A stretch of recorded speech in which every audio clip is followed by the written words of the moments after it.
Just being aware of the sensations in your body. Also become aware of that stillness that's just within you. That calm, that quiet place.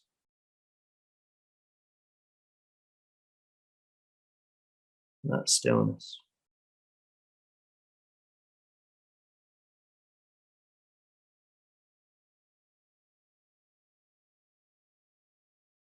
And ready now, let's take a deep breath in. And squeeze the top of your head for last time for 5, 4, 3, 2, 1, and breathe out. Just really letting go. Aware of those sensations, but aware of that stillness as well. And when you're ready, you can just open your eyes, lift your head. Have a few minutes just to be back in your body fully, noticing how your head is very, very quiet. Noticing how you don't really need to breathe very much at all. Noticing you really feel quite good. And there we go.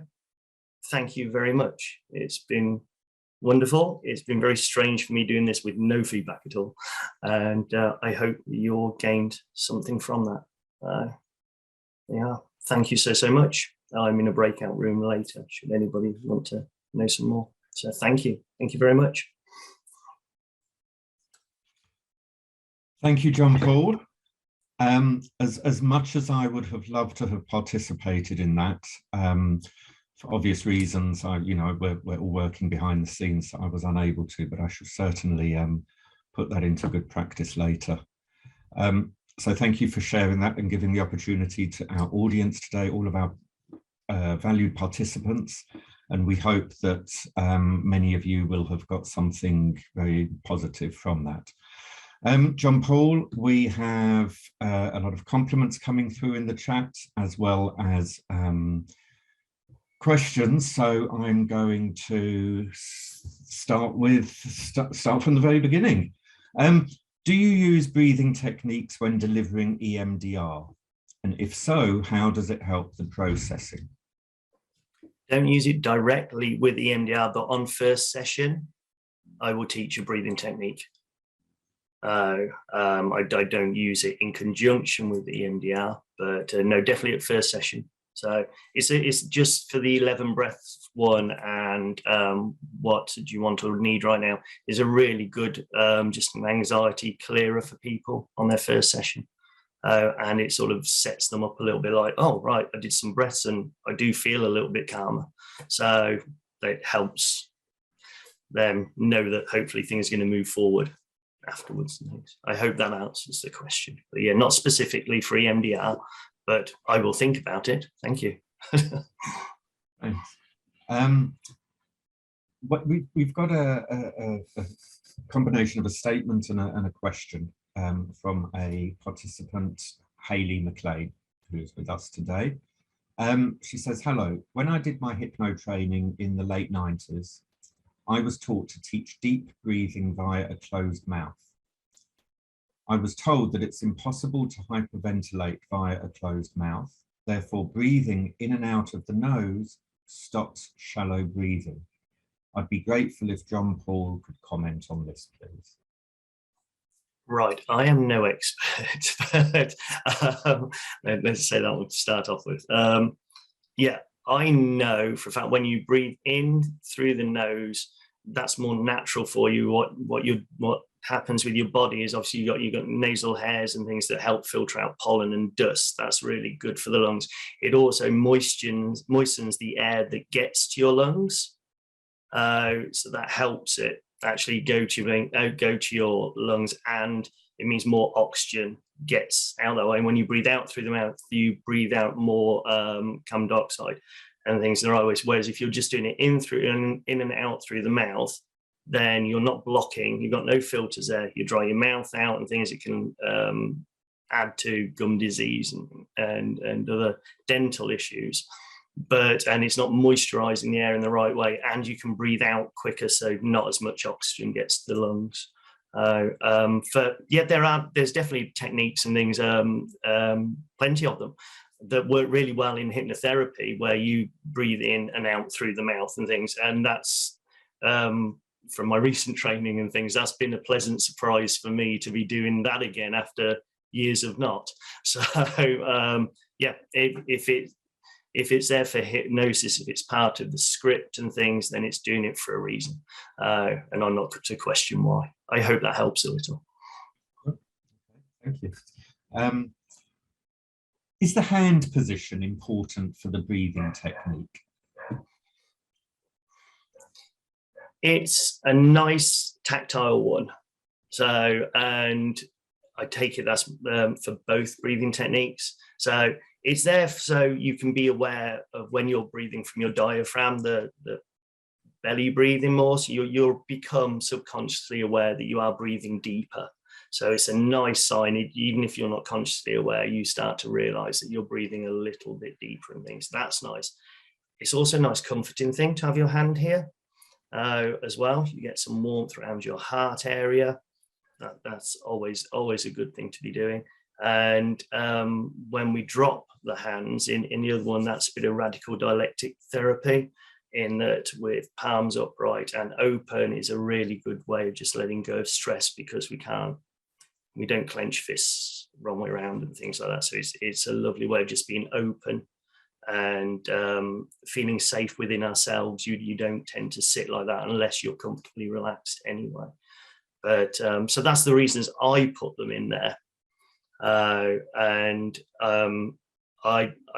You can do these lying down. They feel totally not so much the first one I haven't, but the second longer one. You can do that lying down, and you get totally different sensations. And obviously, because you can't drop the head and things like that. So I play about with them a lot. But for seated, this just always feels right for me. Maybe that's just because that's how I started it and things. But yeah, I find it comforting to do that. I'm just aware of my hands and the sensations there. And then when they do drop, I'm aware more of tingling sensations as well when they build. That's why I do it. There's no right, there's no wrong. It just is. If you want to try it with hands somewhere else, fine, absolutely, go for it. Let me know how you get on. Yes. Wonderful. Thank you, John Paul. Another question here. Sorry, I'm just having to scroll through the screen. Is it considered as a gratitude practice, as in being thankful for living another day? For the journaling, yes, there's a little bit of that in there. Absolutely. So it's that little bit of gratitude that, yes, you've got through that. There's the journaling, the main part of it came from Stoicism. So it's a lovely bit of Stoic philosophy is journaling is really, really powerful. And that's where I started off, just with the journaling. Then I thought, okay, so then I started adding things. So that seemed to then work for me. And then, let's say, as said in my introduction, and that went out to service users of Mind and things. And yeah, I've had people now that have been doing that for 3 years and things since I first introduced them to it. And yeah, they find great value in it and things. And I realize when I've missed it and things, because life happens. So I couldn't honestly say that I do that every single night, which is one of the things that I could have done better, is gone to bed early. So but that's a regular occurrence. But yeah, so yeah, just that's why that is there. Sorry, yeah, that's why that's there. It is that gratitude, but also by putting today has been a good day, it builds resilience, especially if you've had a really, really tough day. It's just you're just telling your brain, yeah, it's a good day though, because I had that day. So yeah, gratitude, that little bit of awareness that I got it, even if it's just, yeah, I got through it, viewpoint of it and things. But well done, you did it. Done with, let it go. So it does strange things after a while to the way that you think, and I know this from others as well, in that, like, yesterday's forever ago. And yeah, it really does help you be a lot more in the now. Takes time. I have a couple that, and they are very, very much a couple, and they talk their journal through to each other every night and things. And I think that's wonderful. I think that's absolutely, they've got that they can do that. I think that's fantastic, but they do that, and yeah, that works absolutely fantastic for them. So I'm not gonna say there's a right or wrong way. No, whatever works for the person. So, yeah. Interesting, very interesting. Thank you. Got another one here from Debbie Wynyard. John Paul, even though we don't want to go back to these journals, I'm thinking for clients who have a tendency not to stick to homework, whether it's worth folding these up and putting them in something like a glass jar with a slot in the lid, so they can see them build up and help build that 5-week habit. All right. Okay. Yeah. Probably my ill way of explaining that and things. Yeah. They don't have to destroy them. You just don't look back on them. It's as simple as that. Yeah. Yes, you can do. It is a great gauge for knowing if somebody is going to do their work and things, especially if it's more in-depth things that you know are coming later on. I have found over the years people fall into 3 categories. Either they go for it and embrace it and go for it, or they will only want to do it when they've had a good day, which I really don't understand, or they'll only want to do it when they've had a bad day, which I don't understand. So, because it's all about balance and things, but by getting that feedback, it's really useful to have an insight to where they've been in the last week or fortnight since you saw them last and things. So, and it's great to give permission to just swear, you know, so, and I will swear in there. I didn't do it here, but I can, you know, just put, yeah, if that's all it is, just, yeah, etch that out loads. That's your day. That's fine. That's your day. Because it's given that permission to let that frustration out in a different way and things. It's still a letting go. Okay, thanks. Is this technique safe for patients with any breathing disorders, for example, asthma or any heart disease, heart problems? Heart problems, I've not had any issues with. Asthma depends obviously on the level and things. I myself suffer from sinusitis from quite often, so sometimes I can't breathe through my nose. So yeah, it's just knowing the person.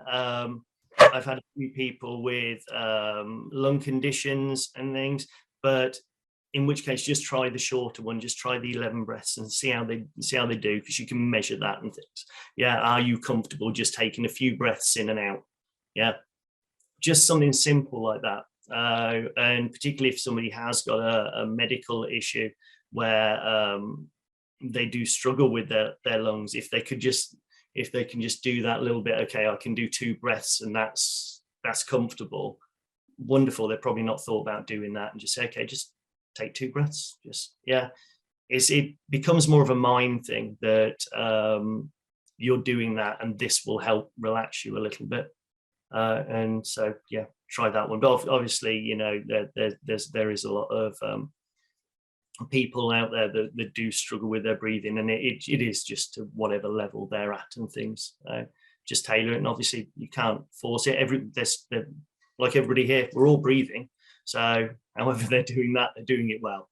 So you adapt it to breathing in and out through the mouth if you can. And if you can't, for people that are really, really struggling for breath and things, then breath work isn't for them. That's absolutely fine. Just move away from it. Yeah. Not for everyone, and that's fine. Thank you for that very important clarification. I've got a lady here in the audience, Rena Malini. Question for you, John Paul. Why does deep breathing cause her to yawn? I don't honestly know, but that is just a natural response and things. If you just yawn, your body, you are relaxing, so that's fine. It's just a letting go. It's a muscle tensioning and then relaxing. Yeah, because most animals yawn and they're still trying to figure out why they do it and things. So yeah, it's one of those odd things. I don't think we've got a definitive answer on why we actually do yawn and things, and why animals yawn. It's like we don't have a word, certainly not in English anyway, of the space between the in-breath and the out-breath. So yeah, it just is. So I wouldn't worry if you yawn. That's absolutely fine. One of those things. If you yawn, just relax. Yes, that's it. Just be happy that, yeah, if you're feeling good, it's not a problem, is it? Yeah. Okay. Right. So, John Paul, we've come to the end of our timing for today. Would you be happy to share your slides with us? And yeah, we absolutely. will obviously then forward those on to our delegates post-conference. So I'll be in touch with you early, well, we're already in this week, so tomorrow, Tuesday, I'll be in touch with you. Yeah. In the meantime, for our audience, John Paul will be in one of our networking session breakout rooms at the end of today's conference. So if you have any further questions for him, please do think of submitting them here in this chat. And any questions that we haven't been able to put to John Paul today, we will certainly email them over to him, and when we get the responses, we will share them with you all. Okay, thank you very much, John Paul, for joining us today. You are, of course, very welcome to stay with us for the remainder of the conference. It's been lovely being able to put these questions to you, and we'll speak soon. Thank you. Thank you. Thank you very, very much. Thank you. Peace and love to everyone. Thank you. Peace and love. Thank you, John. Over to you, Tom.